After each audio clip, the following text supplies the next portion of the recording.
Gracias por estar de nuevo en esta cita con los libros y la lectura.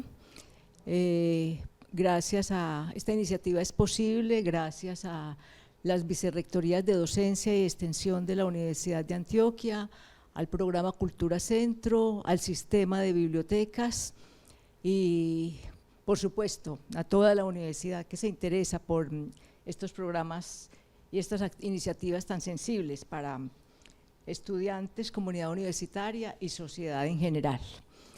Hoy tenemos la cátedra titulada Luis Tejada, la mirada precisa y reflexiva sobre el cronista.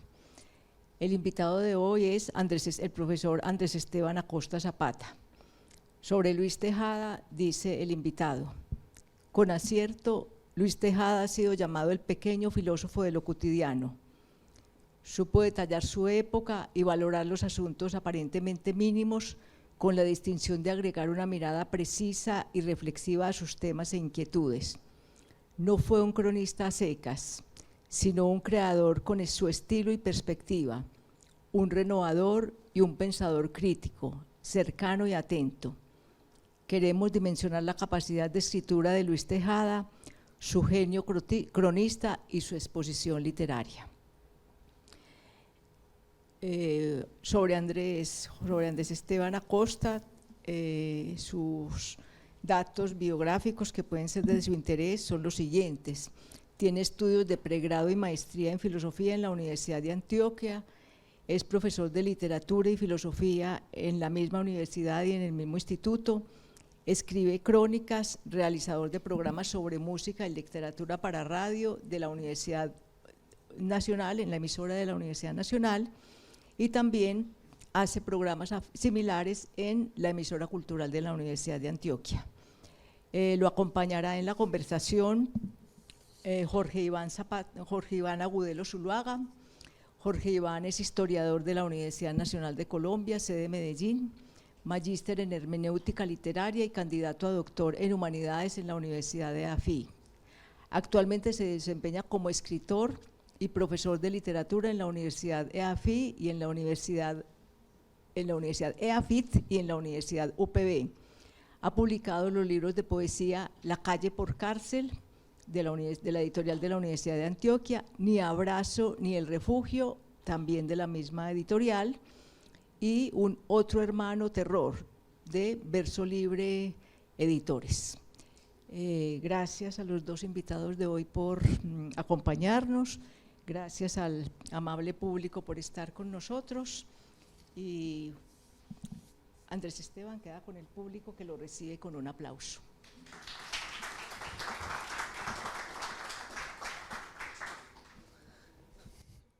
Buenos días, muchas gracias por acoger esta invitación de la Cátedra Lectores y Lecturas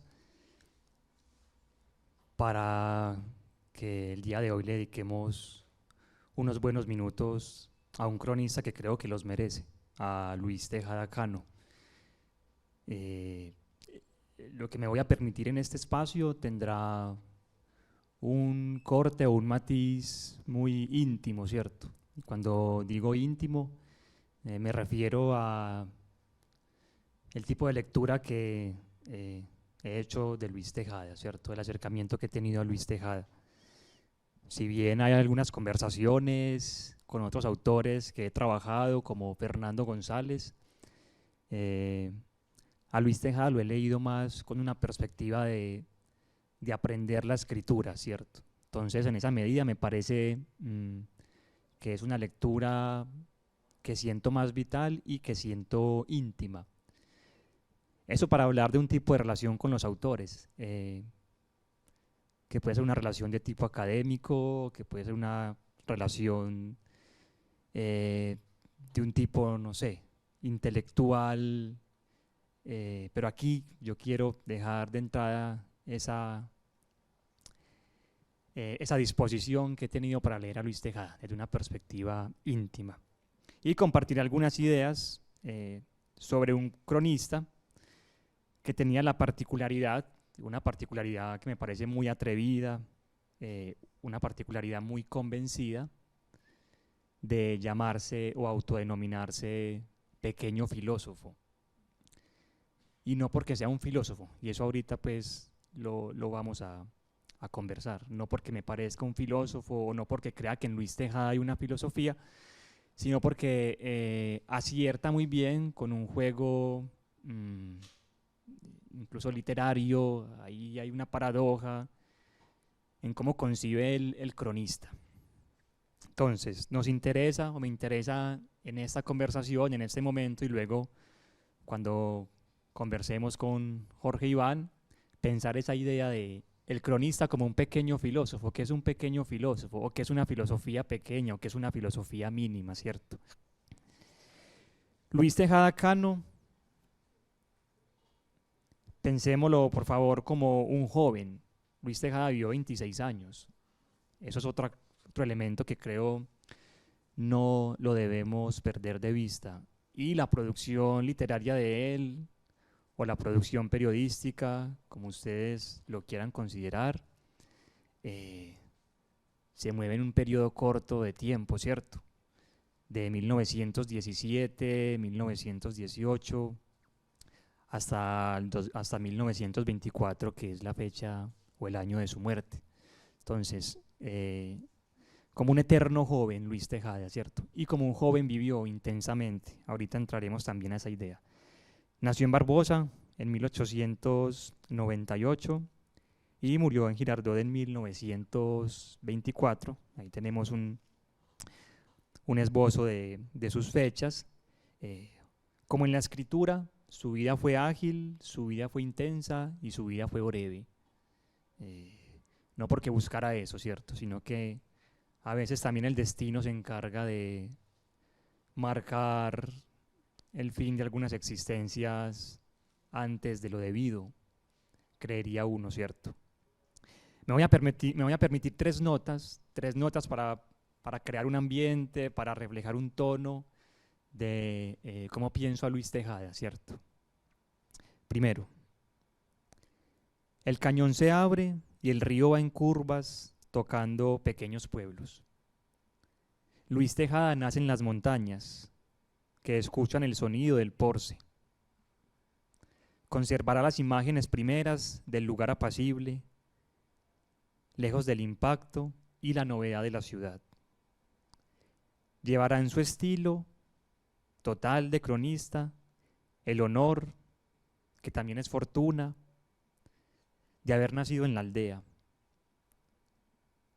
El pueblo permanece como un paisaje ideal que sostiene los vaivenes del corazón, la pérdida de los caminos, la disolución de la ciudad y la impotencia ante los ideales de justicia que no terminan por alcanzar forma. Es una primera nota a propósito de un origen aldeano, ¿cierto? De ese origen de Luis Tejada en medio de las montañas, en Barbosa, y cómo eso impacta en su escritura. Si bien Luis Tejada es cronista urbano, obedece a su tiempo, ahora hablaremos también de ese contexto de la generación de los nuevos o ese grupo de los nuevos, como ustedes quieran. Si bien luego tomará una perspectiva meramente urbana o citadina, está presente siempre esa huella del campo, como una especie de ideal irrecuperable. Una segunda nota. En la ciudad puede ser anónimo en las calles. Conoce el ritmo veloz de los tiempos nuevos, el sonido del automóvil y ese tipo de aves prehistóricas que son los aeroplanos, como lo dirá él mismo. Conoce la tertulia, que es un estado del diálogo que moviliza las ideas, la amistad, la palabra y la creación. Va por las calles imaginando, observando, con el solo pretexto del apunte y la divagación inteligente. Ya es el cronista, el paseante, el caminante, el contertulio, el apuntador y el convencido del ideal del hombre nuevo. Este segundo apunte a propósito ya de Luis Tejada como cronista, Luis Tejada en Medellín, Luis Tejada en Bogotá, de eso también hablaremos ahora, pero simplemente para dejar una sensación. Primero el origen, ahora el cronista, y un último apunte. Luis Tejada es el cronista que se llama pequeño filósofo de lo cotidiano. Escribe sobre asuntos diversos con un propósito renovador, con un estilo de observador que se esfuerza en los detalles. Ricardo Rendón lo dibujó sentado en un mueble, fumando pipa, estirando los pies y sosteniendo un libro en su mano derecha. Fuma y lee, piensa y apunta, se ejercita en otro tiempo, tranquilo, tal vez ese tiempo ennoblecedor de la pereza que alguna vez elogiara Luis Tejada. Bueno, y este último apunte, a propósito de la caricatura de Ricardo Rendón de 1924, que es la portada del libro de crónicas de Luis Tejada, ¿cierto? O sea, Luis Tejada alcanza a reunir una serie de crónicas de su famosa columna Gotas de Tinta del Espectador, lo llama libro de crónicas, o sea, un título sumamente acertado, y Ricardo Rendón lo muestra así, y lo deja así, digámoslo, para la posteridad. Entonces, esas tres notas para hablar de Luis Tejada, joven, rebelde, observador, luchador, y cuando digo luchador piensen en su perspectiva más política, en su perspectiva de militante, un escritor con altura y un contertulio. Son elementos para pensar a Luis Tejada y que nos servirán para este propósito. Yo quiero entonces que pensemos esa idea de pequeño filósofo, ¿cierto? Hacia allá vamos. Mostremos otras dos facetas que no son o que no están separadas, dos facetas de Luis Tejada que marcarán su periplo en la escritura, que las podemos distinguir, que las podemos extraer de su obra, de su estilo de vida y que se unen en la crónica. Entonces, en Luis Tejada, dejémoslo claro al principio, hay una vocación de creador, ¿cierto? De renovador, de transformar la realidad, especialmente la realidad cotidiana, la vida cotidiana donde caben los problemas que pueden ser más absurdos, como el problema de dormir bien, ¿cierto? Hasta los problemas más grandes, como el problema del suicidio, desde problemas de carácter más intelectual, como una crítica literaria, como una perspectiva de los escritores de época, de los cronistas de época, hasta una mirada internacional de lo que pasa con el movimiento bolchevique, de lo que pasa con los derechos de los trabajadores a nivel mundial, etc. Todo esto es Luis Tejada con una vocación de creador. Entonces, por una parte, pensemos a Luis Tejada como periodista. Como periodista, publica desde muy joven, publica en Glóbulo Rojo en 1917 en Pereira, publica también desde 1917 en El Espectador, viaja a Barranquilla, publica en La Nación, en El Universal en 1918, allí también publica en una revista, Rigoletto, en 1919, vuelve a Medellín, retoma su escritura para El Espectador, con la editorial Mesa de Redacción que luego le dará título a una selección de crónicas que hace Miguel Escobar Calle, que se publica creo que en 1989. Lo publica este libro la Biblioteca Pública Piloto y la Universidad de Antioquia. Gotas de Tinta, también empieza a escribir Gotas de Tinta, Luis Tejada. Publica en la revista Cromos, en la revista Buen Humor y El Gráfico, esto en 1922. Publica en El Sol, que está financiada, está impulsada por Benjamín Herrera, a quien Luis Tejada le profesa admiración profunda a este gran personaje de nuestra historia. Y allí también escribe otro cronista importante de la época, que es José Mar. Y en 1923 es director del suplemento literario del Espectador. Su colección de crónicas Gotas de Tinta se reúne y la publica Colcultura con notas de Juan Gustavo Cobo Borda en 1979. Esas son las dos primeras reuniones que tenemos de las crónicas de Luis Tejada, por lo menos su selección y un intento de estudio. Gotas de Tinta, mesa de redacción y pues otro gran texto que publicó la Universidad de Antioquia, Nueva Antología de Luis Tejada, a cargo de Gilberto Loaiza Cano, que es quizá pues la persona que con más detalle, con más cuidado ha estudiado a Luis Tejada. Entonces, este esbozo inicial para pensar a Luis Tejada periodista. Luis Tejada sometido al rigor, al afán, a la velocidad del texto periodístico, a tener que responder rápido al evento, a tener que dar cuenta con mucha velocidad de lo que está pasando en la vida cotidiana, en lo que él alcanza a percibir de la vida cotidiana, y se va a notar en ese ejercicio periodístico la transformación de su escritura. Primero hay un tono que uno podría llamar cargado de cierta ingenuidad normal, una ingenuidad normal del adolescente que se inicia en la escritura, que está intentando la escritura, que está conociendo la técnica de la crónica, que está ensayando, por ejemplo, el relato, que a veces intenta quizá la estructura del cuento. Ese es el primer Luis Tejada, de quien Cobo Borda dice pertenece a una prehistoria de Luis Tejada. Yo creo que es un Luis Tejada muy valioso, es un Luis Tejada aferrado a esas imágenes iniciales, por ejemplo, de la aldea o del pueblo, etc. Luego un Luis Tejada que se va a desarrollar como un escritor plenamente, ¿cierto? Ya hay literatura en sus crónicas y es aquí incluso donde yo creo que está el pequeño filósofo, cuando logra una perspectiva muy, muy singular sobre sus motivos de escritura. Y ahorita vemos que podríamos pensar una estructura, no digamos fija, pero que se puede reconocer con facilidad en lo que intenta.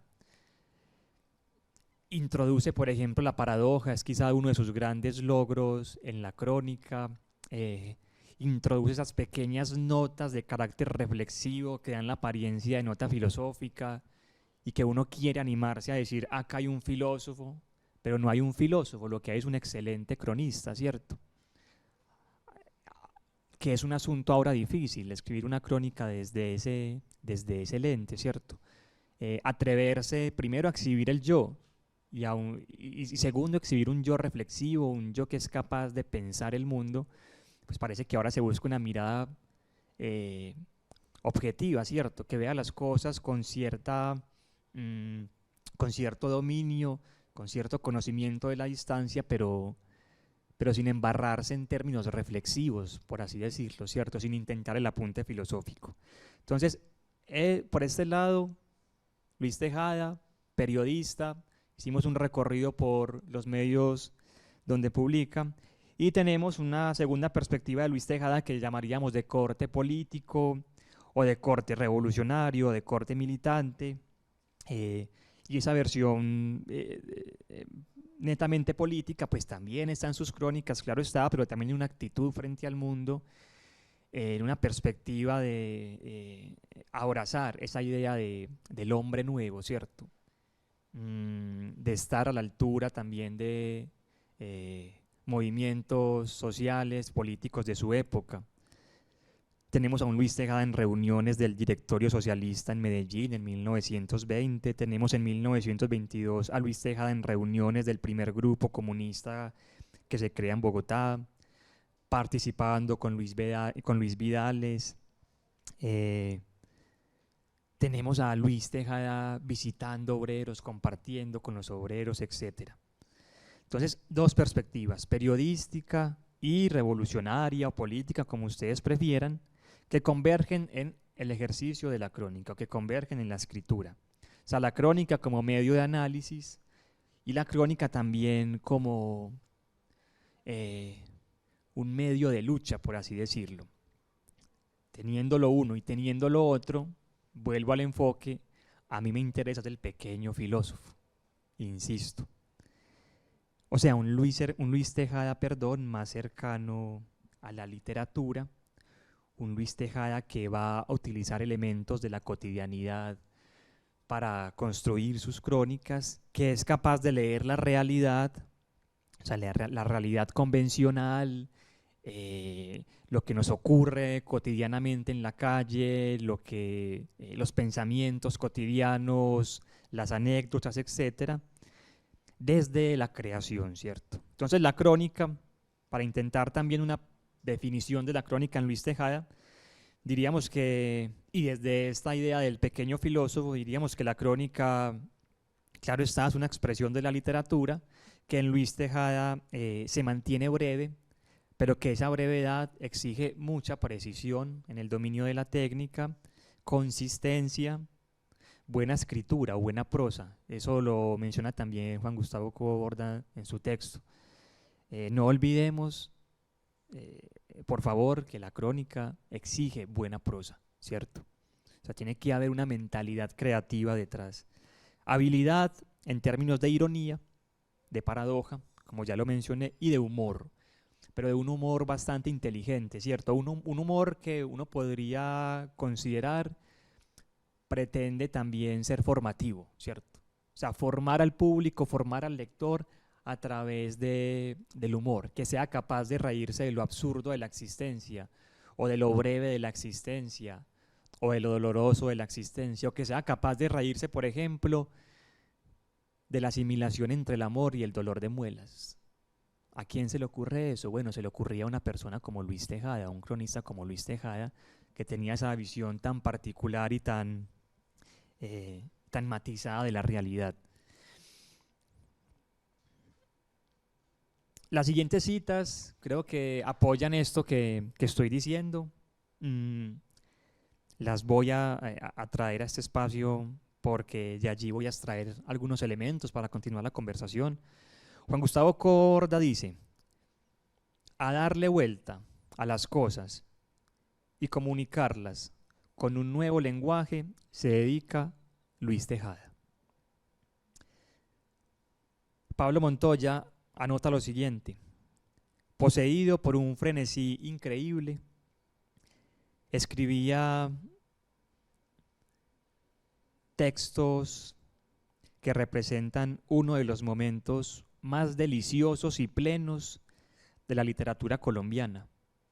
Prueba de ello son su magistral dominio de la exactitud verbal, la lucidez de su visión y la sabia ironía que atraviesan el horizonte de sus consideraciones.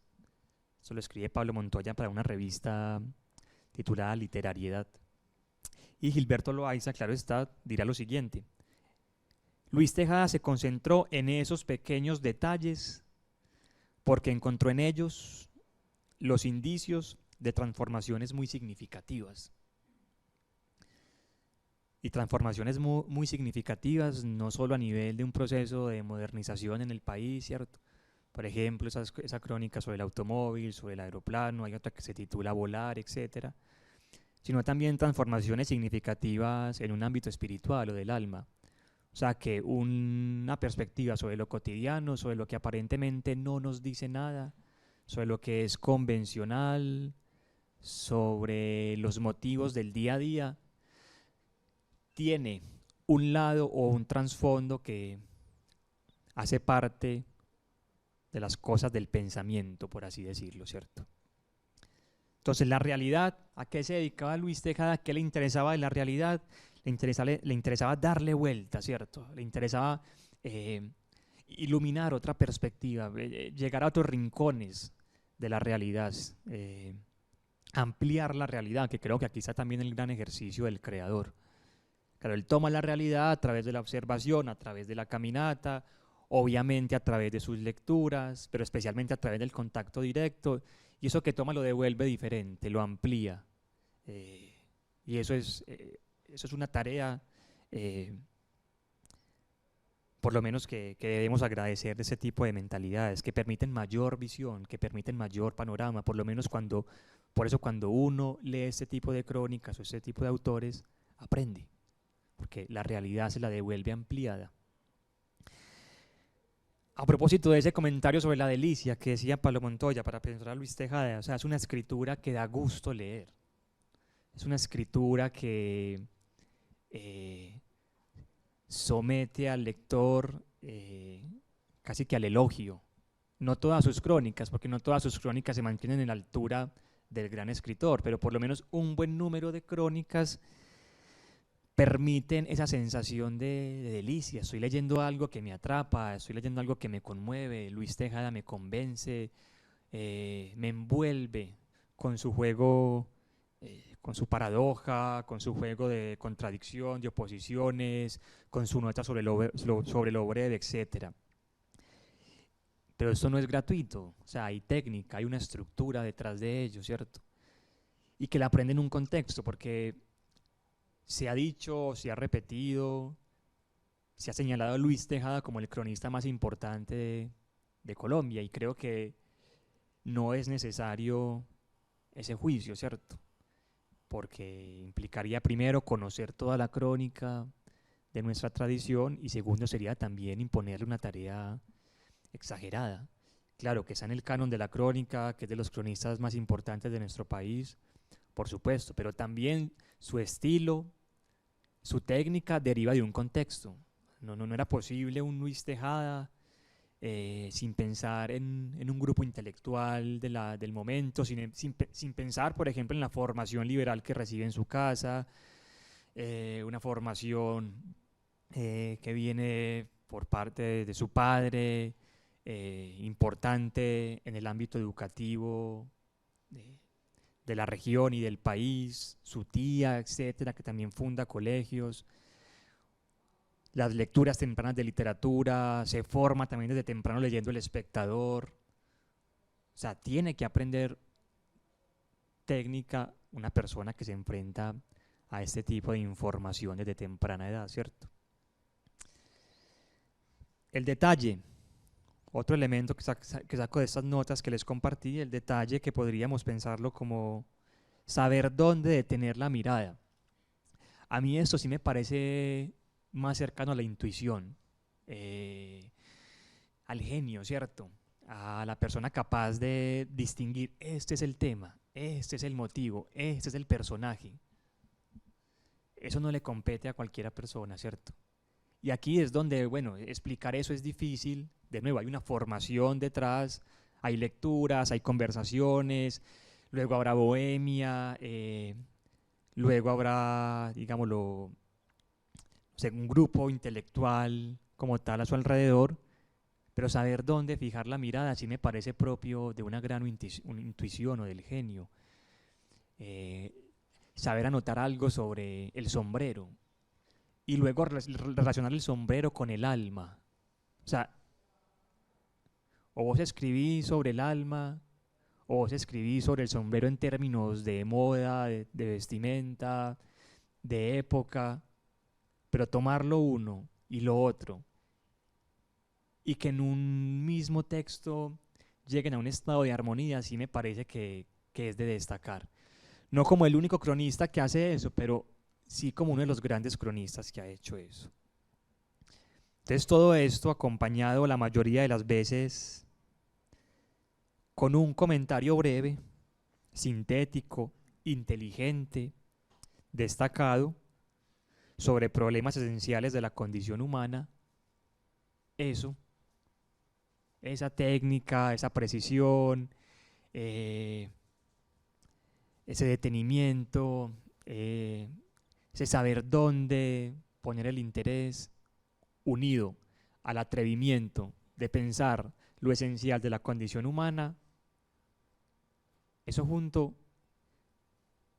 nos ofrece un pequeño filósofo de lo cotidiano, ¿cierto? Ahí está el cronista, que no se conforma solamente con detallar un evento, detallar un paisaje, sino que él quiere decir algo sobre, y bueno, y eso cómo moviliza al ser humano, y eso cómo le impacta al ser humano, ¿cierto? Hay una muy bella sobre la barba, donde casi que él piensa su identidad. Entonces él dice, no, este año me voy a dejar crecer la barba. Es necesario, llegué a ese punto, voy a cambiar mi fisonomía, me voy a dejar crecer la barba. Pero explica por qué tiene que ver eso con una precisión sobre la identidad, sobre su identidad. Entonces, fíjense, un asunto cotidiano, convencional, común y corriente, como la barba, y de eso es capaz de derivar un apunte sobre la identidad o sobre el yo. Eso es muy, muy, muy atrevido, pero ahí está el pequeño filósofo. Dos crónicas, o por lo menos dos pasajes de crónicas, para que sintamos la voz de Luis Tejada, para que, claro, importa Luis Tejada, ¿cierto? No lo que yo pueda decir sobre Luis Tejada, y para que vamos considerando esa técnica, cómo va envolviendo, cómo va creando esa sensación de delicia, que me parece muy acertado lo que menciona Pablo Montoya. Esta crónica se titula Hablemos pues de ella. Hablemos pues de ella, que hace parte de sus crónicas de 1920. Se la dedica a Ciro Mendía. En las páginas satinadas de una revista, acabo de contemplar la última imagen de Alejandro Mesa Nichols. Tiene los párpados entornados y lleva la venda blanca de la muerte debajo del mentón. El poeta conserva aún aquella belleza viril que heredó de los héroes de Ayacucho y de Santuario. Sus abuelos, belleza delicada y profunda, que hace pensar también en la inefable mascarilla de John Keats, vista no sé dónde. No voy a entonar una elegía. Preferiré mejor un cántico de júbilo, porque es verdad que la alegría de la muerte debe afrontarse en la florida adolescencia. Bebamos por él hoy, porque ya no sabe lo que es. De ahí la felicidad. ¿Qué pensáis de la muerte? Ya que el amigo lejano la ha hecho presente en mi corazón, hablemos pues de ella. No creáis ante todo en el viaje a lo desconocido que os refieren los poetas. La muerte no es lo desconocido, no es siquiera lo improbable. Lo desconocido es la vida. La vida es el misterio profundo, y si dejáis de vivir, pasáis de lo desconocido a lo evidente, a lo concreto. Tan evidente y tan concreto como esa pequeña fosa abierta en la tierra que no deja lugar a dudas. El primer misterio de la muerte serían esas pálidas flores nacidas encima de cada tumba, porque viven ya un poco, y todo lo que empieza a vivir empieza a hacerse inexplicable. La crónica continúa y voy a ir al final. ¿Quién no siente que la vida es inestable y procelosa? Y que nunca estamos firmes, lo suficientemente firmes dentro de ella. Pues bien, la muerte es la seguridad absoluta. Bebamos hoy por el que se ha definido para siempre, ha alcanzado al fin su actitud eterna.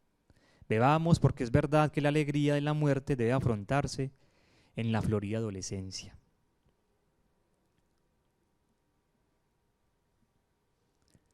Otra crónica, los motivos del joven suicida. Esta ya es una crónica del año 1924, de su famosa Gotas de tinta. En las comunicaciones telegráficas de hoy viene esta interesante noticia. Se suicidó dándose un tiro de revólver el señor fulano de tal, no se sabe la causa, tenía bienes de fortuna y era joven. Este caso, que se repite a menudo, preocupa extraordinariamente a los psicólogos y a las comadres, seres de un mismo tipo mental que quieren encontrar siempre para el suicidio una causa concreta. ¿Por qué se mató si era joven, rico y probablemente feliz? Me adelanto un poquito. Y esos hombres se suicidan con tanta frecuencia por la sencilla razón de que no tienen ningún motivo para suicidarse. Y desde ese momento se vuelve inmune el suicidio, porque el suicida es en cierto modo un ser sobrehumano o extrahumano, un ser que en todo caso, ha superado el concepto habitual de la vida. Y otras líneas de esa crónica. ¿Por qué?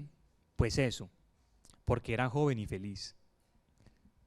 La plenitud de la juventud y de la felicidad hace al hombre inhumano o menos humano. Lo arranca del centro de atracción de la vida, que es el dolor fecundo, el dolor equilibrador y purificador. Lo eleva a una esfera ficticia, metafísica, propicia a esa nostalgia trascendental, a esa melancolía cósmica e infinita que influye en la formación de la mentalidad del suicida. En realidad, el hombre perfectamente feliz es también el hombre perfectamente desgraciado. Bueno. Y un último ejemplo que está en la publicación de Colcultura, obviamente de Gotas de Tinta también, el auriga, el cochero, describe una crónica a los cocheros. Y es una crónica bastante peculiar. Ya vamos a notar por qué.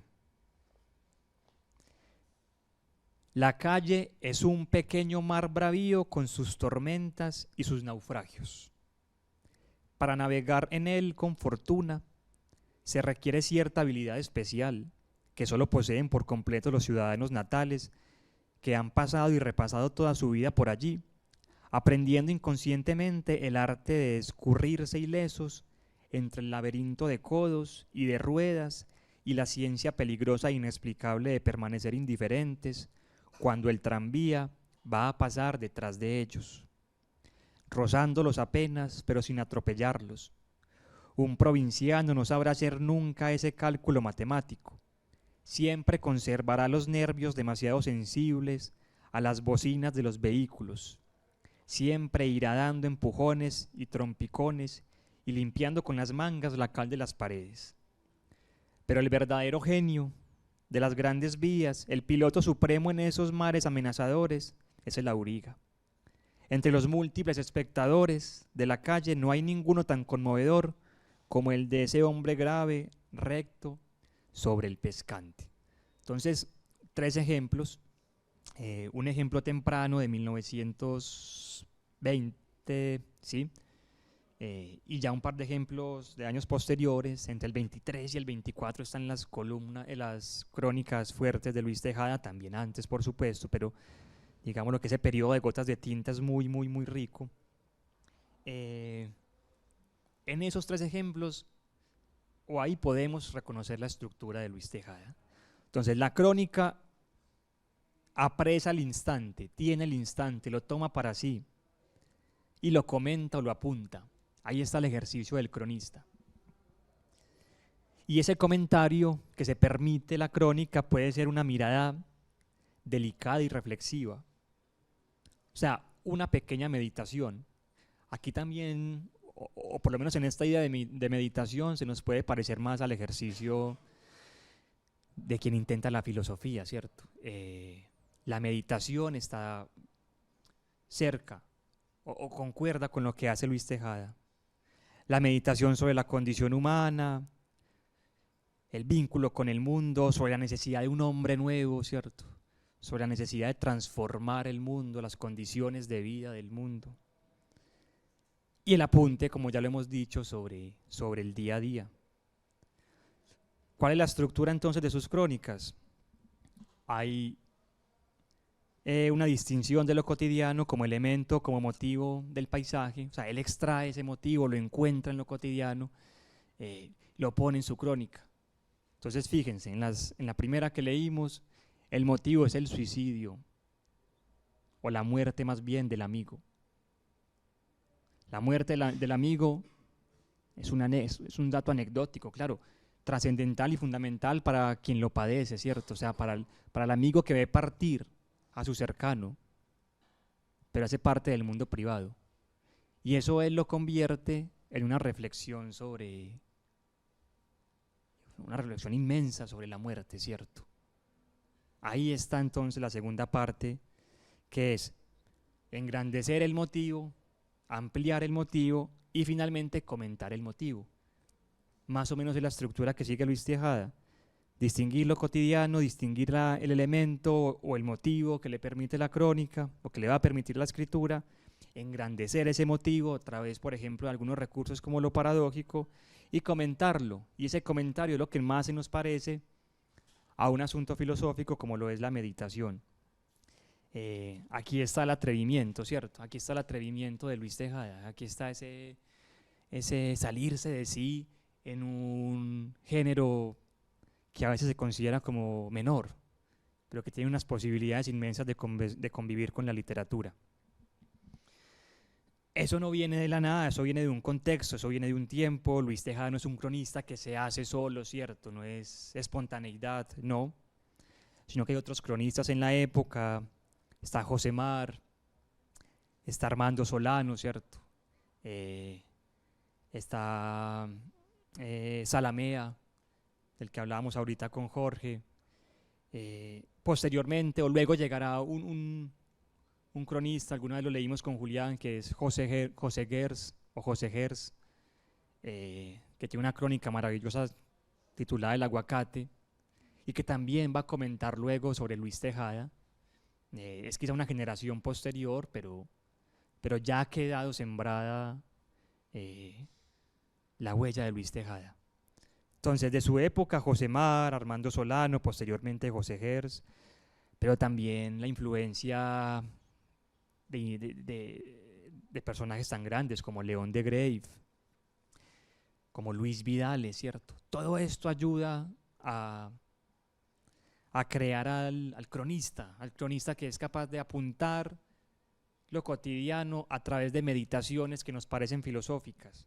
Y también, obviamente, la formación, ya lo dijimos, de carácter liberal en su casa, las lecturas del Espectador, lecturas tempranas de Arthur Conan Doyle, lecturas, por ejemplo, adultas de Oscar Wilde, de Chesterton, Maeterlinck. Ahí está el cronista creándose en su contexto, no de la nada, no. Sí, es atrevido pensarlo tal vez como el mejor cronista de Colombia, pero es un gran cronista por su atrevimiento filosófico, porque es que es una autodenominación, ¿cierto? Él se llama a sí mismo pequeño filósofo e insiste en ello. Son sus dos autodenominaciones o autorreferencias, ¿cierto? Como pequeño filósofo o como cronista. Por lo tanto, es el cronista que se llama o que se considera pequeño filósofo. Pertenece a una generación que está tomando distancia de un estado de cosas que se siente agotado, ¿cierto? Un estado de cosas que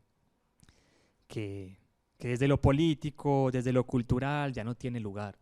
Entonces, las crónicas de Luis Tejada sobre la crítica o de crítica de, por ejemplo, la generación de los centenaristas, especialmente las críticas hábiles contra Marco Fidel Suárez, contra Guillermo Valencia, obviamente contra el clima político conservador de la época, un conservadurismo que ya está desgastado, hace parte de toda una perspectiva que también introducirá en las crónicas. Sin ese condimento, sin ese clima adverso, no sería posible un Luis Tejada rebelde, ¿cierto? Un Luis Tejada revolucionario, que es la contracara de los centenaristas, en un clima para ellos pacífico, para ellos tolerante, pues había que responder de igual manera en la literatura, ¿cierto? Sin transformar nada. Luis Tejada será todo lo contrario. Él quiere transformarlo todo, transformar lo cotidiano en términos de pensamiento, pero también él conserva la ilusión, la esperanza, el convencimiento de transformar ese estado de cosas a través de una mentalidad revolucionaria. Rebelión contra los valores de época, crítico de su tiempo, de la política, de la cultura, de la literatura, comprende la época para la transformación, de nuevo, devolver la realidad de otra forma, ampliarla, trastocarla radicalmente,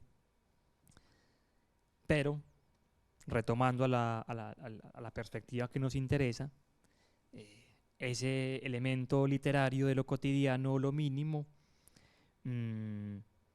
se sostiene en la mayoría de sus textos. Podríamos preguntarnos, ¿cómo detenerse ante eso cotidiano, cierto?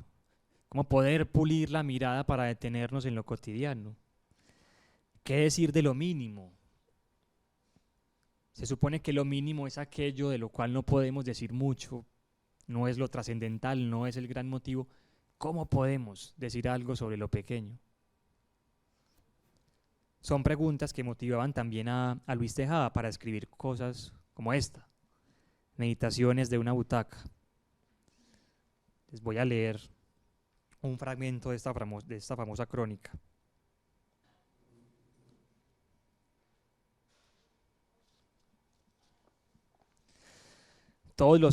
Meditaciones ante una butaca.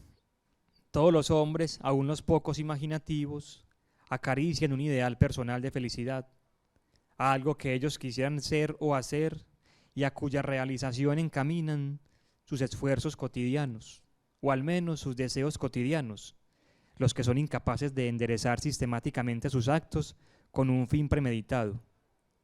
Unos creen que la felicidad está en los viajes y sueñan con poder salirse algún día por el mundo vasto y hundirse entre las abigarradas muchedumbres que pueblan las ciudades lejanas y los puertos llenos de color y sabor. Otros piensan que quizá la felicidad esté en dejar transcurrir la existencia apaciblemente detrás del mostrador pulcro de una tienda de telas o de una librería. Hay quienes aman la lucha compleja y peligrosa de la política y muchos tienen el proyecto siempre latente y nunca llevado a cabo de abandonar la ciudad y dedicarse a la vida eglógica del campo. Un poco más adelante. ¿Quién pudiera, dice entre sí el visionario, hacerte mía para siempre, oh mórbida butaca, y pasar los días y los días hundido en tu regazo blando y ancho como el de una gorda matrona adorable, colocarte ante la soñada ventanilla que se abre sobre los tejados grises y rojos de la ciudad, y por donde entre un poco de cielo triste o de cielo alegre, luego abandonarse uno a ti echado suavemente de espaldas con los pies rectos y altos, más altos que la frente, porque para el buen imaginar los pies deben estar siempre más altos que la frente, con la gorra felpuda sobre la cabeza. Y para terminar esta crónica, ¿quién pudiera, continúa el visionario, hacerte mía para siempre, oh aterciopelada butaca, silenciosa y sensual como la piel de los gatos? Odio los tiesos taburetes de las oficinas, las sillas frágiles y estúpidas de los salones, los bancos redondos y trípodes que hay junto a los pianos y junto a los altos escritorios de los contadores. ¿Quién podrá pensar y trabajar y hablar y descansar sobre esos duros artefactos de rígidos planos que no se amoldan a las redondeces naturales de nuestro cuerpo? En fin, vean la técnica, ¿cierto? Vean el motivo, una butaca. Vean la trascendencia, la felicidad. Ahí está Luis Tejada en ese tipo de giros.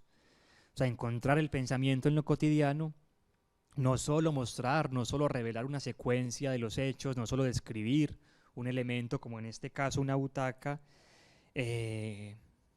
sino también encontrar el pensamiento. ¿Dónde está el pensamiento? Observe una butaca, siéntese. Tome su posición más cómoda. ¿Dónde está el pensamiento? Ahí está lo difícil, en ese tránsito hacia la reflexión, hacia la pequeña meditación, ¿cierto? Más bien hacia la meditación o la pequeña reflexión.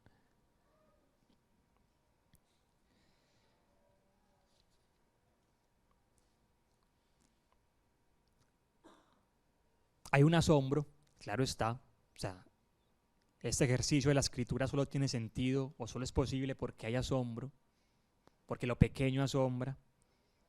O sea, lo que consideramos elementos del día a día también tienen un potencial de maravilla. De nuevo, la intuición, cómo destrabar esa maravilla de los hechos convencionales o de los asuntos convencionales. Así que si tuviéramos que pensar otra característica de la escritura de Luis Tejada, diríamos que está motivado por una especie de maravilla, ¿cierto? Eso que también para la filosofía es importante. El asombro permite la reflexión filosófica. Sin asombro no hay reflexión filosófica. También para el cronista, porque el cronista quiere pensar con los motivos que destaca. Entonces, lo cotidiano, Luis Tejada lo puede ver paradójico, también lo puede ver absurdo. Pero lo que hace con eso paradójico, con eso absurdo, es trascender la realidad, ¿cierto? Trascenderla para mí, creando o jugando, ¿cierto? Intentando una estructura que sí o sí tiene un carácter de literatura. Muchas de las crónicas de Luis Tejada tienen un carácter de literatura, no todas, claro está. Se dedica a crear, se dedica a jugar, o sea, jugando la vida, como diría su cercano, León de Grey, ¿cierto? Jugarse la vida porque así también se puede destrabar lo cotidiano, ¿cierto? Jugársela con absoluta seriedad y absoluta responsabilidad, que es la paradoja que encierra esa idea de jugar la vida. Juega con el estilo, juega con el lugar desde donde pretende ver y anotar la vida. Por eso se va a convertir en un paseante, ¿cierto? Esa idea del flaner, del caminante. Tiene algunas crónicas sobre ello, sobre esa figura del paseante. O sea, se deja tomar por las calles de la ciudad, se abandona la ciudad, se vuelve anónimo en la ciudad, se vuelve contertulio en la ciudad, al tiempo que mantiene vivo su recuerdo del campo. Lo decía al principio, el campo para él hace las veces del ideal irrecuperable, ¿cierto? A lo que no puedo volver, a lo que no quiero volver, pero Luis Tejada sabe que ahí está lo sosegado, que ahí está la calma, pero por ahí dirá, no son tiempos para eso, no son tiempos para la calma, no son tiempos para el sosiego, ¿cierto? No son tiempos para la pasividad, son tiempos para la agitación, son tiempos para transformar. Y él transforma desde sus crónicas más literarias, pero también desde sus crónicas de carácter más político, o sea, un militante convencido, un revolucionario convencido. Y el sello de la ciudad está en esas dos perspectivas. Les voy a leer un fragmento de la crónica La Ciudad. Es una crónica temprana de Luis Tejada.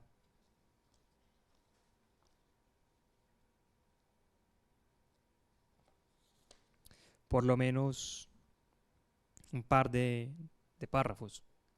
Alguien me ha escrito ayer: la ciudad es odiosa, en cambio la montaña es fuerte y dulce. Yo amo la montaña. He contestado, amigo mío, en verdad, allá donde la naturaleza es fecunda y virgen y donde los maizales ululan al viento como arpas, se vive bien.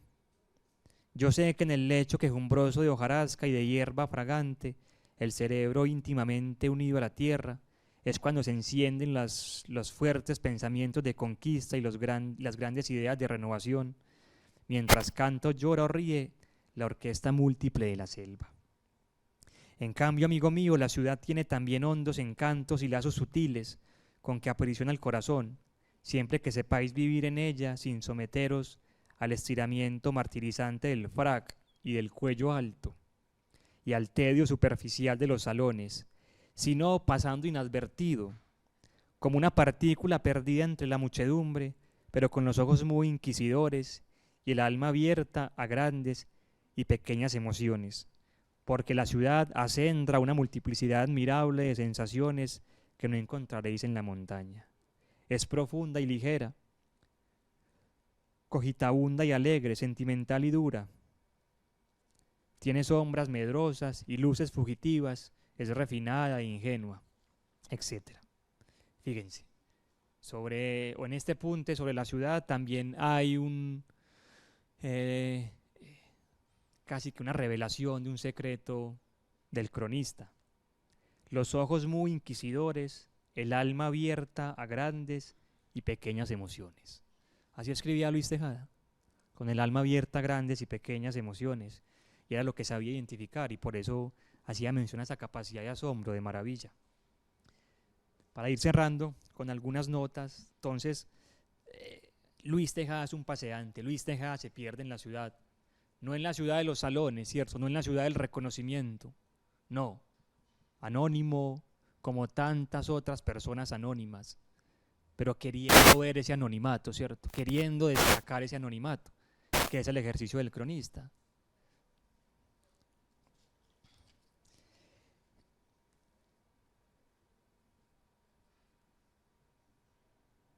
Es importante también el escenario de las tertulias, ahorita podemos ver un poquito ese contexto de los nuevos. El paseante también está allí en el café, compartiendo, dialogando, creando la amistad, enamorándose de la vida, digámoslo así. En la ciudad donde la vida se vive en tensión, sin la pasividad del campo, ¿cierto? Y a Luis Tejada le sirve esa tensión para la escritura. Distingue la conversación como práctica ideal, y tiene una crónica que se titula así, de la conversación, donde elogia la conversación que contiene las ideas, ¿cierto? Porque es que con las ideas podemos pensar. Y dirá, no es un escenario para las ideas, el nuestro, pero formemos esa idea, ese escenario, formémonos para la conversación. En fin, hablamos de un cronista que logró una mirada nacional, una mirada internacional también en sus crónicas y una mirada íntima. Recuerden esa crónica, yo me dejo la barba. Si lo suyo es filosofía, tendríamos que decir que no, claramente, no es una filosofía, ¿cierto? Y cuando él se nombra pequeño filósofo, no creo que esté pensando en que es un filósofo. Un poco me acuerdo de Fernando González cuando habla de ser un aficionado a la filosofía. Fernando González lo hacía con otro sentido, ¿cierto? El de distanciarse de un ejercicio convencional de la filosofía y optando por un ejercicio conversacional, etc. Cuando Luis Tejada dice pequeño filósofo, está diciendo que os está dando la licencia de meditar en sus crónicas. Con todo lo otro, con la crítica, con la oposición, con la proyección, con la rebeldía y, creo yo, especialmente con una decisión por la creación. Él quiso ser creador y fue creador, ¿cierto? También como fue revolucionario, claro está, ¿cierto? Pero fue un creador en un tiempo o en un contexto del país bastante adormecido, bastante triste, bastante gris. Ese mismo ambiente que sintió García Márquez cuando llegó joven a Bogotá, ¿cierto? Sintió esa ciudad que no la abrazaba tanto, pues Luis Tejada sí siente una ciudad que lo abraza, pero un contexto decadente del conservadurismo. Es un creador que imagina la realidad y es un creador que imagina un nuevo mundo.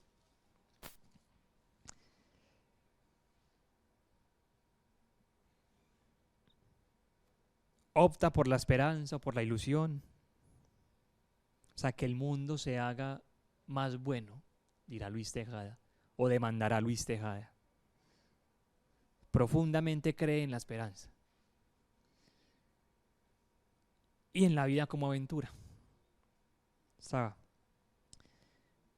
la vida como reto, como intensidad, así sea para vivirla 26 años, pero intensamente. Yo termino esta exposición con un par de fragmentos a propósito de esos dos elementos que señalé, el de la esperanza en que el mundo se haga más bueno y en la idea de la aventura, la vida como aventura. Y para pensar al pequeño filósofo hay mucho material en las crónicas, grandes reflexiones. El sentido de la vida, por ejemplo, aparece en muchas de sus crónicas, incluso desde lo temprano, ¿cierto? La idea de la belleza, es capaz de definir la belleza. Tiene una crónica sobre la mala literatura y no la juzga, no la no la maltrata, no la desecha, sino que dice que todos tenemos derecho a alimentar el ideal.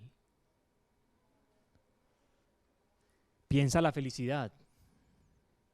Ya incluso leímos una de esas crónicas donde piensa la felicidad. En la crónica La Circunstancia se menciona como pequeño filósofo, también de sus crónicas tempranas.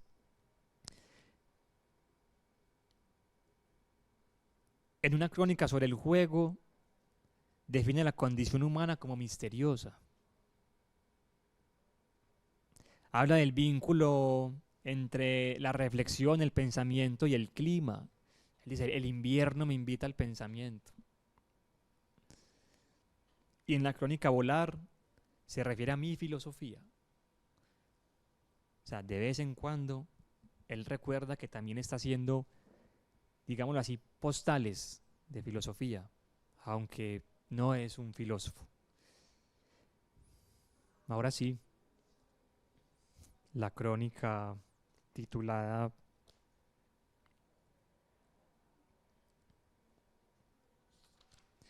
El valor de la vida, el siguiente fragmento.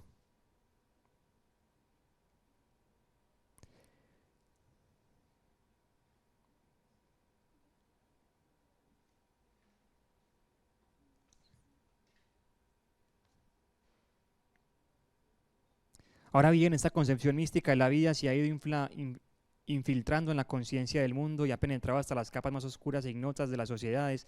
Ha dejado de ser una idea para convertirse. Ah, claro, claro, claro. Ahora bien, esta concepción mística de la vida, ¿todo el rato fue así? No, fue ahora. Listo. Es que de reojo vi la hora, yo me pasé unos minutos. El valor de la vida. Esta concepción mística, ahora bien, esta concepción mística de la vida se ha ido infiltrando en la conciencia del mundo y ha penetrado hasta las capas más oscuras e ignotas de las sociedades. Ha dejado de ser una idea para convertirse en un sentimiento vago e indeterminado, pero perceptible. Todos lo poseemos con mayor o menor intensidad, menos el asesino, etc. Esta es donde plantea la idea contraria, ¿cierto? La idea contraria sobre la esperanza. Esa es una crónica más sobre el desgaste de la esperanza. Hay otras sobre la ilusión que son de carácter más político. Pero por asuntos de tiempo voy a precisar la última que les mencioné de la vida como aventura. Aquí troqué las ediciones, entonces no era esta la que les quería señalar, pero de la vida como aventura sí es esta.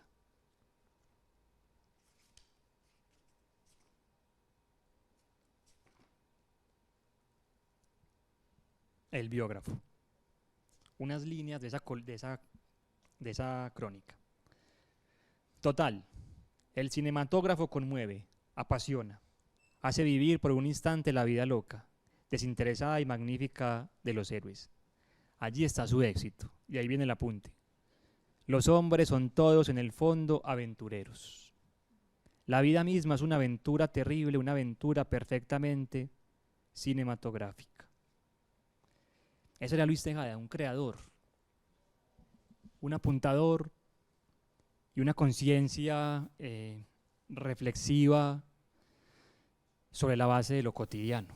Parece que es un ejercicio bastante admirable, bastante bello, y yo no puedo dejar de pensar en esa expresión, un ejercicio también bastante delicioso. Y qué mejor que leer una buena pluma. Muchas gracias por este espacio.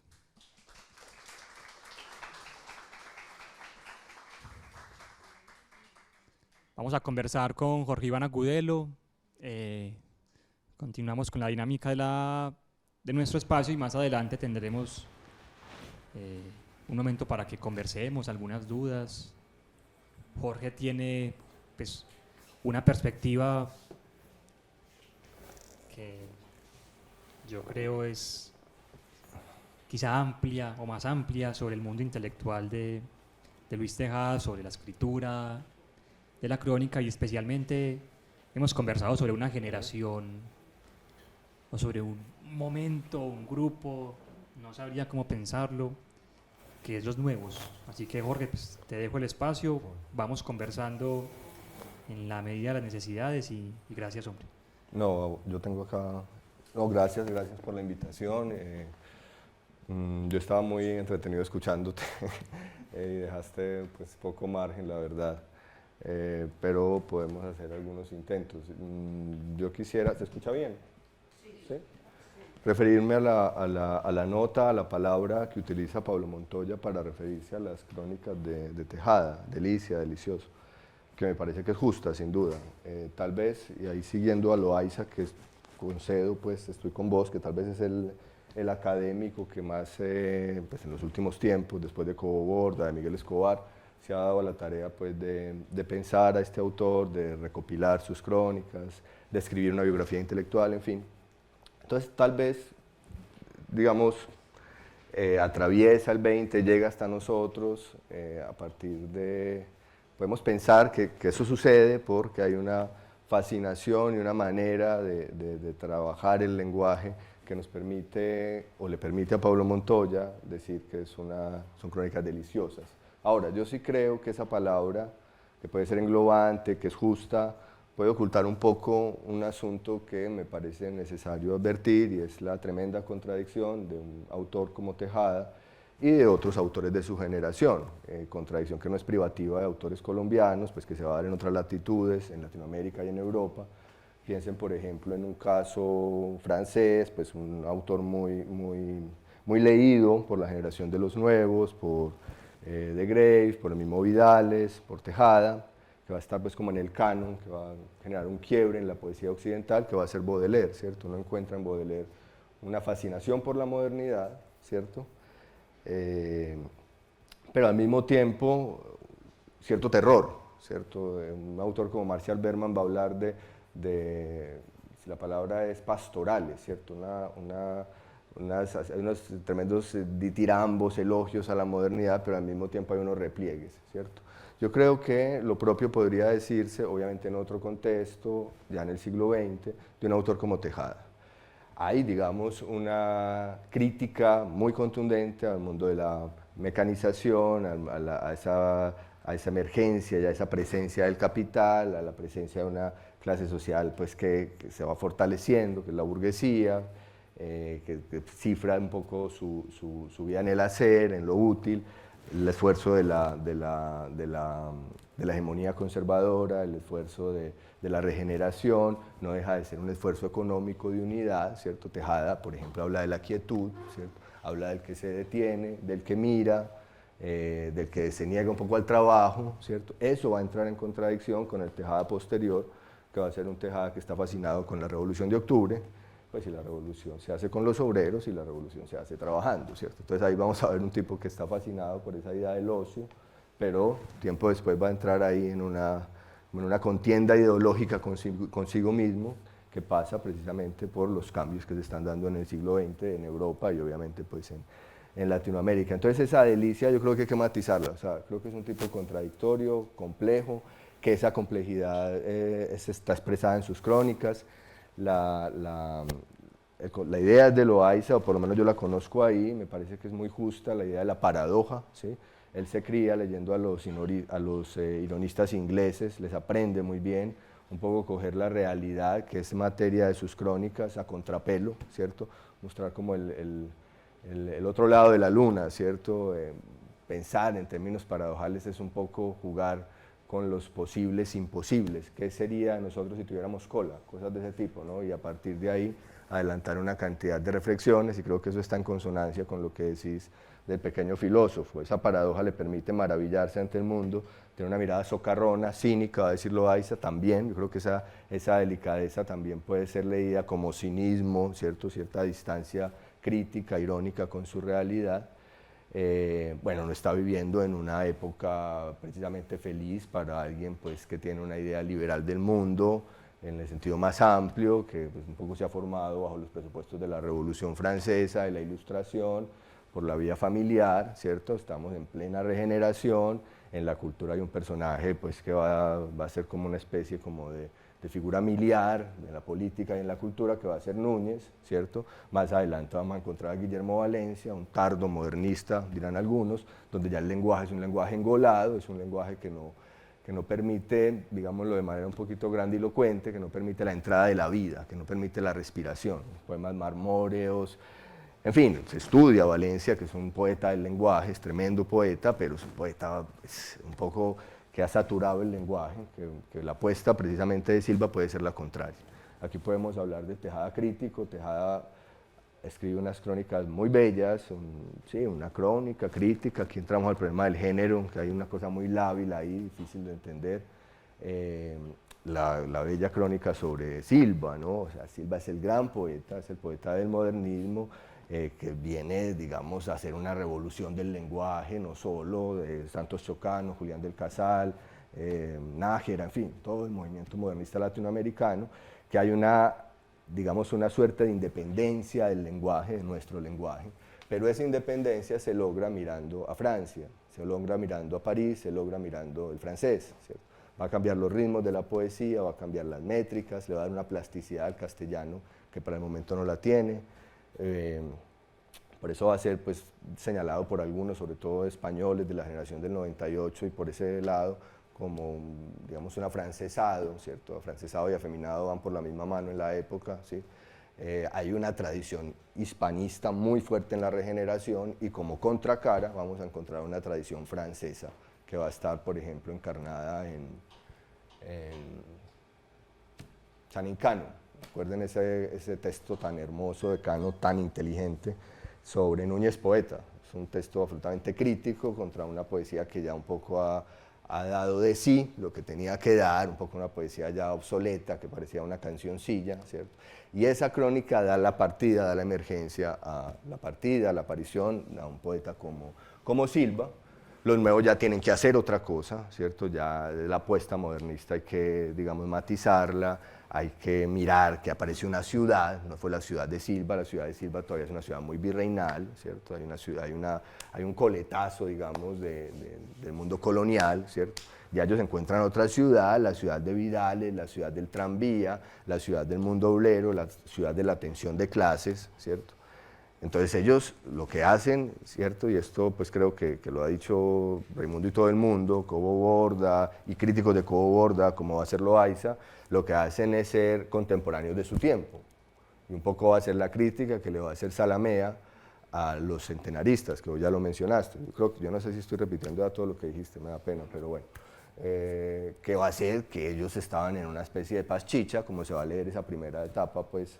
Esa primera etapa no, la etapa del siglo, finales del XIX, principios del XX, acuérdense que la regeneración llega, la hegemonía conservadora llega hasta el 30, que van a hacer una poesía que está un poco de espaldas a la tradición, a la modernidad y a los problemas de orden político. O sea, el cambio que se va a dar políticamente en el país con el advenimiento, la presencia, la llegada del liberalismo en el 30, se va a dar, se va a gestar en el mundo de la cultura, y ahí los nuevos van a tener una impronta tremenda. Lleras, Jorge Zalamea, el mismo La Revolución en Marcha,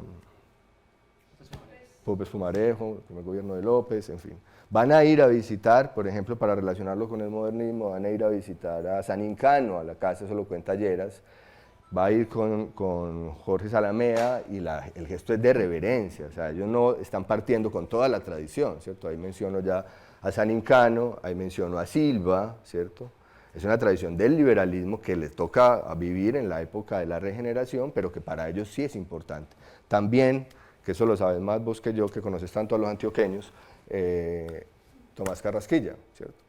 Que así todo Carrasquilla, por los bogotanos, mucho tiempo había sido leído como un escritor local, como un escritor regionalista. Ellos se dan cuenta que hay algo, o sea, que hay un oído, que hay algo que les sirve. Y hay una pregunta, pues que esto sirva como de ¿cómo se dice?, de introducción a una pregunta que está en el aire y que todavía es debate, como en el mundo académico que piensa este tema, y es si los nuevos fueron una vanguardia o no. Hay un texto, pues un texto que se publicó en Caro y Cuervo, es un artículo académico muy bueno, yo lo recordé para esta charla, se llama, lo tengo apuntado, estoy seguro, se llama, es una pregunta, ¿no? Disculpen. ¿Eran tan nuevos los nuevos? De una escritora francesa o belga, no sé, de una académica, Marie Bourjac, seguramente lo estoy pronunciando muy mal, Blanca, me disculparás, pero esta señora empieza su artículo a partir de esta pregunta. ¿Fueron tan nuevos los nuevos? En últimas, que está preguntando, hubo una ruptura, ¿sí? Y en algunos momentos juega con la paradoja, un poco siguiendo a Tejada. Fueron muy nuevos y no fueron tan nuevos, ¿cierto? Fueron vanguardistas, pero no pueden ser pensados bajo la misma lógica que se piensa en otras vanguardias. No hay un asunto programático, y eso va a estar en las vanguardias europeas y en las vanguardias latinoamericanas, en el ultraísmo, por ejemplo, en el creacionismo con Huidobro, y en Europa, ¿no? André Breton, Marinetti, toda esta gente, hay una idea, hay un ideario estético, ¿sí? En última es un ideario ético, la vanguardia, una tensión con el mundo burgués además, ¿cierto? Estos no, estos son de alguna manera más ecuménicos, no están, digamos, para decirlo como coloquialmente, tirando línea, ¿sí? Si uno lee un poema de Vidales y lee un poema de León de Grey, se da cuenta que son el agua y el aceite, o sea, son dos cosas absolutamente distintas. Entonces, en esa medida, porque no hay un asunto programático, porque no está la lógica de los manifiestos, que va a ser tal vez lo más importante de las vanguardias, uno podría decir que no son una vanguardia. Pero sí está el gesto revulsivo, el gesto de corte, el gesto de choque, un poco de guerrilla cultural, que es muy propio de la vanguardia. Hay algo que es llamativo, esto es un texto de un libro de Hugo Verani, que es un académico y es un pensador de la literatura uruguayo, que tiene un texto muy famoso, se llama Las vanguardias literarias en Hispanoamérica. Y él ubica a los nuevos, porque los nuevos publican tienen una publicación, ya Tejada se había muerto, en el 25, salen 2 números o 3 números, si mal no estoy, y publican una suerte, pues es como una editorial, pero que podemos leer a manera de manifiesto. Yo me voy a permitir leer un párrafo breve, un poco para tener la idea de qué se trata, y aquí están pues las otras vanguardias, ¿no? Está todo, hay un recorrido amplio por toda Latinoamérica, ¿no? Yo recuerdo hace muchos años, muchísimos años, estaba vivo este señor, Fernando Charri Lara, el poeta de mito, vino aquí a Medellín a dictar una charla, ya estaba pues muy viejo, y algo le preguntaron sobre las vanguardias. Tenía pues 14, 15 años, y entonces le preguntaron que bueno, qué pasaba aquí con las vanguardias, porque el único poeta donde hay una coincidencia, pues todos los sectores coinciden en eso, que es un poeta vanguardista, es Luis Vidales, ¿cierto? Que abre la vanguardia, suena en timbre, lo otro no, porque lo otro es muy político, ¿no? Muy directamente político. Entonces va a decir Charri Lara, va a decir, es una cosa muy rara, ¿no? Es como una especie como de suerte que nosotros no hayamos tenido vanguardias, o no no de la manera que hubo en otras partes, porque las vanguardias, iba a decir el hombre pues en su momento, dejan mucho ripio a su paso, ¿cierto? Dejan mucha, como esa estridencia, ¿sí? Va dejando como una estela, ¿sí? De una poesía, decía el hombre, muy como de segundo orden, ¿no? Bueno, cosas pues como pueden ser discutibles. Entonces van a decir los nuevos en lo que sería una editorial de una publicación una publicación que va a tener 2 números, ya estamos en los estertores agónicos del conservadurismo, 311. 311. Perdón. Bueno, entonces así empieza. Los nuevos. Esto es del 16 de junio del 25. Ya vamos a cumplir 100 años de esta publicación. No vamos a lanzar un manifiesto, ni a formular un programa. Diremos simplemente la razón de nuestra revista. Pensamiento nuevo, ideas nuevas, rumbos nuevos, son expresiones que se oyen a diario. Nadie sabe, probablemente, a qué fenómeno social corresponden dichas palabras, ni nadie entra a deslindar el campo ideológico antiguo del nuevo. Pero esas simples expresiones corresponden, en la mayoría de los casos, a un fenómeno real. En efecto, existe el pensamiento nuevo en determinado momento de la vida de un país. ¿Qué momento es ese? ¿Qué señales lo acompañan? Uno aquí podría seguir cierta historiografía, por ejemplo, Jorge Orlando Melo o Cataño, que es un sociólogo, Gonzalo Cataño, que van a hablar de un modernismo, o sea, hay un cambio, ¿sí? en el ámbito de las ciudades, de la electricidad, los carros, pero no va a haber un cambio en la mentalidad. O sea, hay una modernización, más no un modernismo. En ese punto es donde están ellos parados, me parece, ¿no? Ahora, otros historiadores van a decir que el proyecto de la regeneración fue un proyecto de unidad nacional, ¿cierto? Ahí está el concordato al lado, ¿no? En 1887. Es una cosa, pues, que puede ser muy discutible. Es un litigio entre historiadores, ¿cierto? Una óptica y otra. Pero los nuevos, su interés en última, su apuesta, que es cultural, que es literaria, que es creativa, sin duda, no deja de ser una apuesta política en términos de ser contemporáneos de su tiempo. Y ser contemporáneos de su tiempo es no ser contemporáneos de España, ¿cierto? Para otros, la idea es que hay que estar en España, ¿no? La gramática, ¿cierto? La tradición española, el siglo de oro, el barroco, ¿cierto? Son dos mundos, ¿no? Son dos mundos.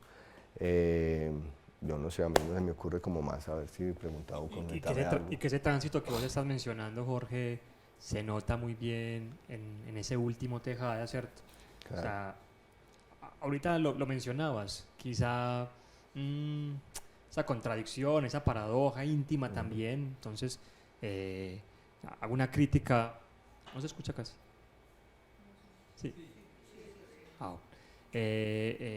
Una apuesta, una inclinación a esa idea del ocio, de la pereza, pensándolo en términos muy creativos, lo que implica una crítica del trabajo convencional, de la carga horaria, de una función enajenadora del trabajo, pero luego un llamado a que los obreros se unan a una formación de los obreros, a la configuración de una conciencia política.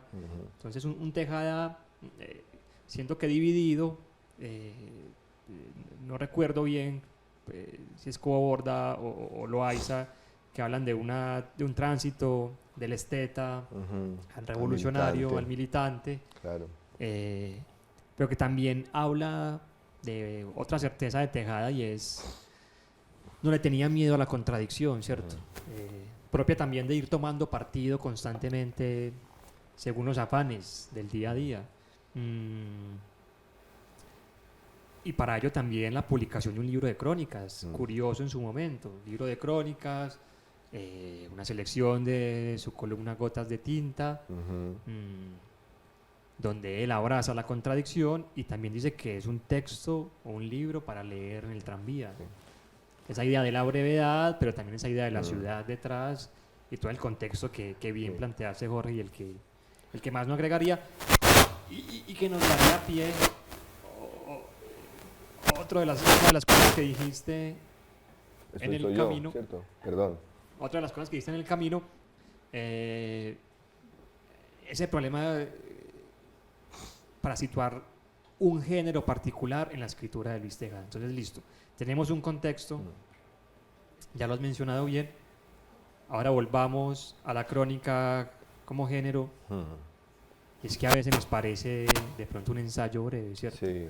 O a veces nos parece un relato. A veces son editoriales, claro está, en la forma de la crónica, pero entonces, ¿qué termina escribiendo Luis Tejada? Nos podríamos preguntar, o qué tipo de género es la crónica. Podríamos conversar sobre eso. Pues bueno, yo no sé si hay un asunto ahí que pasa, pues ya, digamos, muy contemporáneamente por el asunto del mercado. En fin, yo tengo ahí como unas miradas encontradas, digamos. Latinoamérica, claro, tremendos cronistas en el siglo XX, ¿no? Monsiváis, Lemebel, no sé, pues. Pero también hay una preocupación en muchos cronistas, o no hay una preocupación en muchos cronistas que sí está en Tejada, que sí está en Martí, que es una preocupación de tipo formal. Si ustedes leen, yo no sé, o sea, hay un libro de Darío Jaramillo Agudelo, que es el compilador, hace una selección de una cantidad de cronistas, y claro, ahí pasan lógicas editoriales, aquí hay como un quiebre, ¿cierto? O sea, aquí hay algo nuevo, aquí esta es como la voz de la literatura latinoamericana, va a ser en la crónica, no sé. Y pues yo leí el libro hace rato, y a mí lo que yo más echaba en falta en esa lectura era encontrar un estilo, pues que yo creo que cuando uno, o por lo menos en mi caso, cuando yo leo literatura, estoy buscando un estilo, ¿cierto? Entonces, hay una fascinación por la extrañeza, o sea, por lo absolutamente exótico. Entonces, que en un pueblo de había, no sé, cualquier cosa, una cantidad de gente que empezó a nacer albina y bueno, no sé. Entonces había una fascinación por el suceso. Entonces ya ahí entra, hay un lector, ¿cierto? Hay un lector que está un poco preso por la anécdota, bueno, ¿qué sigue? ¿Qué pasaría? Que eso no está del todo mal, pues a eso también juega mucho periodismo, ¿cierto? Ahora, en Tejada no es así. O sea, Tejada es un tipo que se detiene, ya lo he recalcado varias veces, en cosas aparentemente baladíes, aparentemente sin importancia, y logra, a partir, sí creo yo, de una preocupación formal, porque es que él se cría en la poesía, ¿cierto? Ponernos a dudar, ponernos a mirar las cosas de otra manera. Yo leí ayer las crónicas que me señalaste. Yo hace rato no leía Tejada, y pues cuando me invitaste a esto volví a mirar algunas cosas, y hay una crónica, no recuerdo el nombre, fascinante, sobre un ataúd que se está mojando. Pues que es una imagen absolutamente surrealista, ¿cierto? Una imagen que uno la encuentra en Buñuel, no sé, ¿cierto? En Dalí, pero andaluz, no sé, un ataúd mojándose. Y empieza a hacer como unas distinciones de por qué. O sea, porque si es madera en últimas, ¿cierto? Porque a nosotros nos parece extraña esa figura, o sea, porque sea un ataúd en una silla, un pedazo de palo, no sé. ¿Cierto? Es eso, como estar como atento, ¿no? Como atento, no ir detrás de lo épico, o sea, no ir detrás de lo extraño, sino que estar un poco como a la expectativa de lo que me pueda decir el mundo, una suerte como de fenomenología ahí rara, ¿no? Hay otra cosa y hay una definición en ese libro, me acuerdo, en ese libro de Darío Jaramillo Agudelo, él cita a Juan Villoro, y me parece que es una cita muy afortunada, porque Juan Villoro habla de la crónica, citando a su vez a Reyes, Alfonso Reyes, el ensayista, que decía que el ensayo es el centauro de los géneros, ¿cierto? Un poco con una parte que tiene que ver con lo argumentativo y otro que tiene que ver con el estilo, con la forma.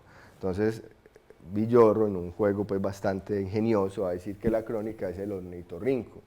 Yo no sé si ustedes tienen en la cabeza ese animal que es feísimo, pues bueno, chiquito no es tan feo, es como es un pato, pero tiene plumas, es muy raro, ¿cierto? Es como una mezcla de muchos animales. Lo que está diciendo Villoro es precisamente eso, que la crónica roba de la entrevista, puede robar del drama, o sea, del teatro, puede robar, pues robar es una manera de hablar, ¿cierto? De la poesía, del periodismo, del método de los perfiles periodísticos, ¿cierto? Y termina de una manera muy sentenciosa, pero muy lúcida, diciendo, o sea, yo digo todo esto, más o menos, estoy citando de memoria, pero pues usted se da cuenta que hay muchas crónicas que intentan todo eso y no funcionan. Entonces termina por decir, como en una suerte de definición, esto funciona si hay una dosificación. Entonces hay maneras, ¿cierto? O sea, cada buen cronista, creería yo, ¿cierto? Que encuentra su manera, ¿no? Su forma. O sea, uno no puede comparar una crónica, para hablar de autores que están más cercanos y que conozco un poquito, del Lemebel, ¿cierto? Con una crónica de, no sé, de Monsiváis, son dos cosas muy distintas. Pero el valor, creo yo, está en el que tiene un estilo personal, que en última es el valor de toda literatura, según lo que pienso, pues. No sé si por ahí vamos, ¿cierto? Sí, y ya Luis Vidal es pues, cercano, amigo, lo define un poeta del periodismo. Dice.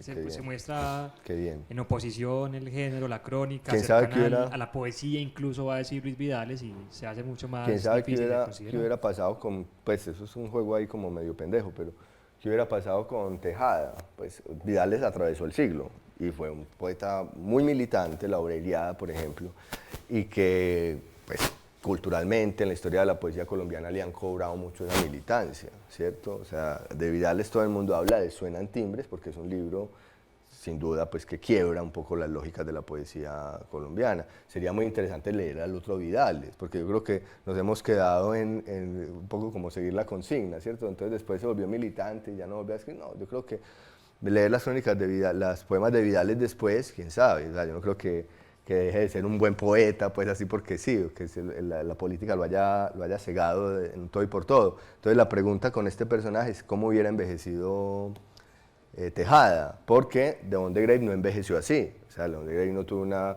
sí, fue un tipo que tuvo ciertas simpatías políticas, pero no fue, a Vidales le allanaban la casa cada rato y lo ponían a mí en la cárcel y todo esto. De Grave no, ¿cierto? Un tipo que estaba tomando trago, jugando ajedrez y bueno, estaba en otra cosa.